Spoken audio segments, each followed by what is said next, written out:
My name's Drew, I'm based in London in the United Kingdom, and I go by the username Silent Mode. I've been what's called an adult fan of LEGO, or AFOL. This year marks my 10th anniversary in the hobby, having come out of my dark age back in 2010. You might not have heard of me, though there's a good chance you've seen some of my work, either at a fan show, on the internet, or even in a book or magazine. In any case, I'm here to talk about my experiences with the hobby, and as a result, the reason I'm no longer calling myself an AFOL.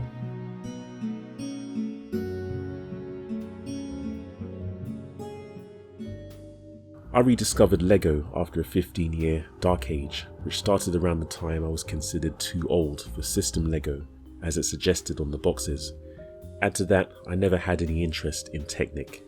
It was during a weekend trip to Stockholm that I decided I had to have a hobby, as the only thing I had to look forward to in life was working. At the time, I had no idea that LEGO still existed. Having built my collection from second-hand lots, it took a while to get used to building again, but the added bonus was being in a much better position to afford parts and create the things I wanted. I was also surprised to find there was an online community of LEGO fans, and I gradually discovered there were other things that could be done with LEGO. I remember getting my start over on Eurobricks, where I took an interest in customizing minifigures and doing set reviews, as well as building my own models. I've since expanded my skills to include silicone molding, resin casting, and 3D printing. Eventually I was able to create what was meant to be my first modular building without ever having owned or built an official one, and became an exhibitor at numerous fan events. As well as meeting other fans of LEGO, the hobby has introduced me to travelling, both abroad and domestically, with most of my journeys over the last decade being LEGO related. And thanks to many supportive people and having some great connections, I've experienced as close a relationship to LEGO as possible without being a direct employee. You might spot some of my models in a couple of DK books, and I've been involved in the House of Dots experience. The hobby had reignited my passion for artistic creation and using my imagination, and I've been made all the better for it.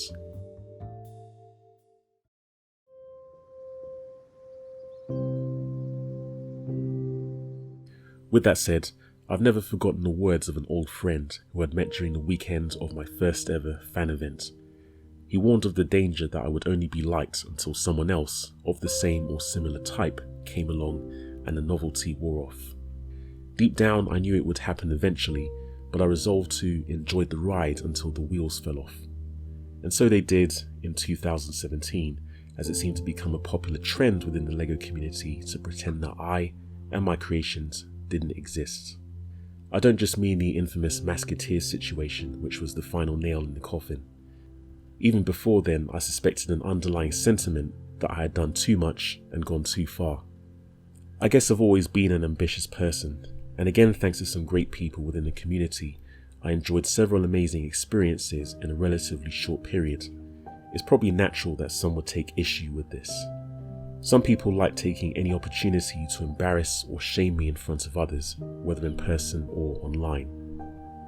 I've also noticed being talked around in online forums and chats, which began the vicious cycle of not wanting to engage or contribute to conversations because it appeared fruitless.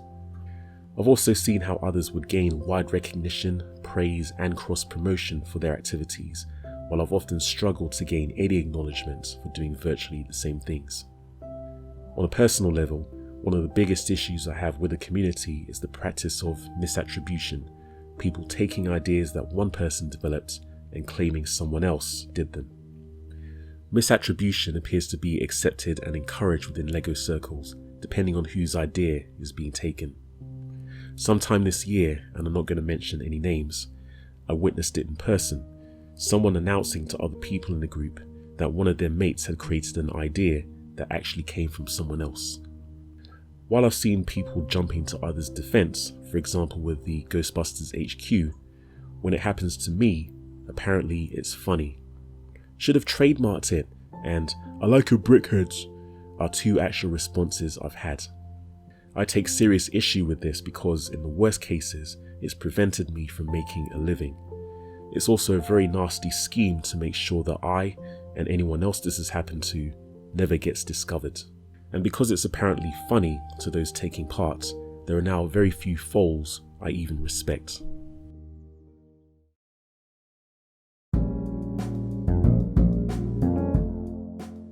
Along with the politics that have crept into the hobby, and there are definitely politics, I've also found myself becoming less enamoured with LEGO itself. I've always had the view that LEGO is a creative medium, just like drawing and painting, and that it's a great way of putting one's imagination to use. I personally think every style and technique has its place and its audience, and of course, people should be free to like what they like. But I sense there's been a major shift toward literalism and the mainstream, that LEGO models have to be accurate and look realistic to be considered good, and such models are the ones featured all over the web and the media. My approach to building has always been different to most others, and visually my models are far from the best the community has to offer. When I hear, "What's it meant to be?" and "I don't get it," coming out of some child's mouth, especially about my creations, it tells me that creativity and imagination are dying. Especially since now there are a ton of third-party IPs involved, it's been a very long time since I've had any excitement toward new products.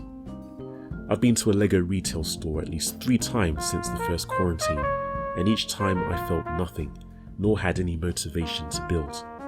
Even if I did, there's still the underlying concern about finding my creations on the shelves without being given any credit whatsoever.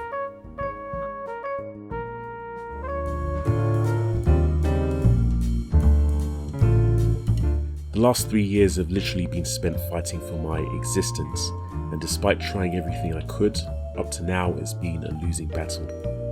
It's important to recognise that while I have animosity toward the community, I've made a bunch of mistakes and have done a lot of things wrong myself. One of the biggest challenges has been socialising, which doesn't come easy at all.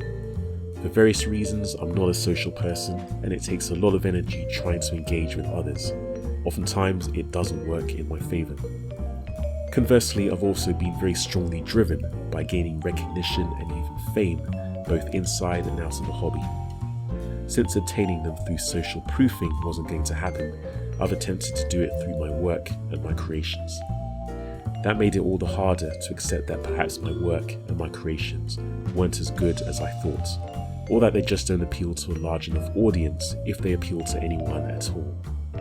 I guess I'm stubborn because I refuse to adapt like so many others would, by changing their style to become far more generic and usually camp to appeal to a wider audience.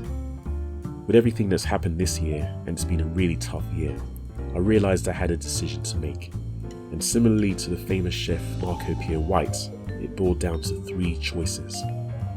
I could leave the hobby, give up and sell my entire collection of LEGO, most likely making a loss, and disappear. I could live a lie by pretending everything's okay and it doesn't bother me, even though I know things are going on in the background. Or I could reevaluate what I'm doing. Instead of trying to compete with others and failing, pursue what interests me, even if I'm unsuccessful. You can probably tell from a mile off which option I chose.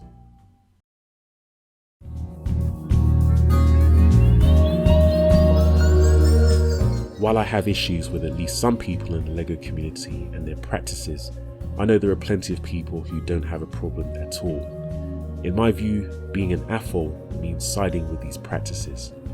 That's why from this point on, I no longer call myself an adult fan of LEGO or AFOL. Instead, I'm referring to myself as a LEGO enthusiast. It might sound pedantic, but I'm also acknowledging that I'm not as passionate about LEGO as I used to be, nor am I as passionate about or involved in LEGO as others. I might not like or agree with the direction LEGO or the hobby have taken, but I still enjoy LEGO as a creative medium.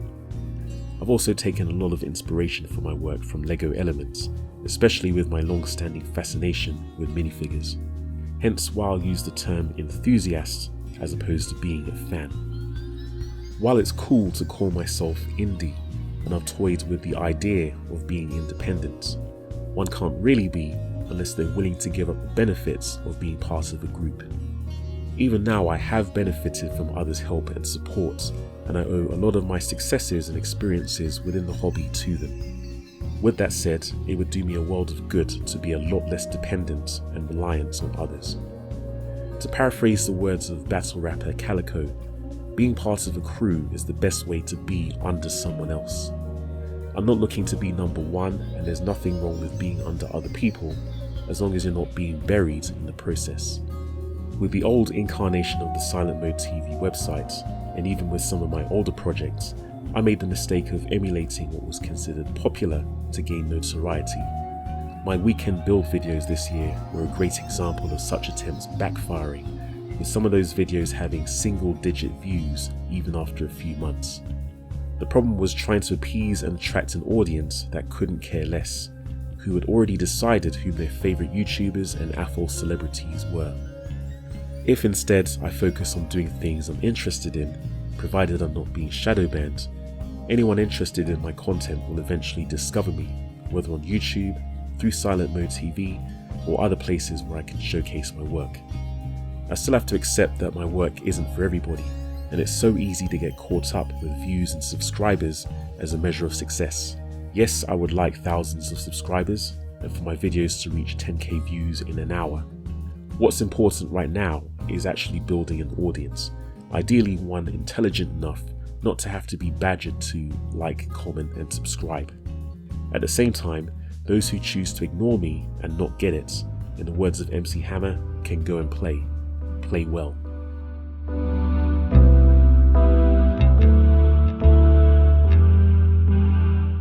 I want to emphasize that this is neither a crusade nor an attempt to disrupt or destroy the LEGO community.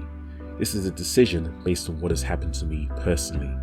My issues have very little to do with LEGO itself, but with the actions of certain people within these circles. From this point on, I have a policy of keeping my distance from those I have no respect for, especially those who've contributed to the issues I've faced. I'll still be part of user groups, and I'll still visit and exhibit at events. I just won't have anything to do with those people. At the same time, I'm making a new pledge to engage with those who take an interest in what I do. Although I want to focus on my artistic endeavours, I don't want it all to be just about me. I would definitely like to involve other people. Believe it or not, one thing I'd really like to do is successfully collaborate with others on projects. Going through the independent route will encourage me to continue producing content, even with the risk that I won't be noticed or successful anyway. In doing so, I also hope to encourage others to unleash their creativity.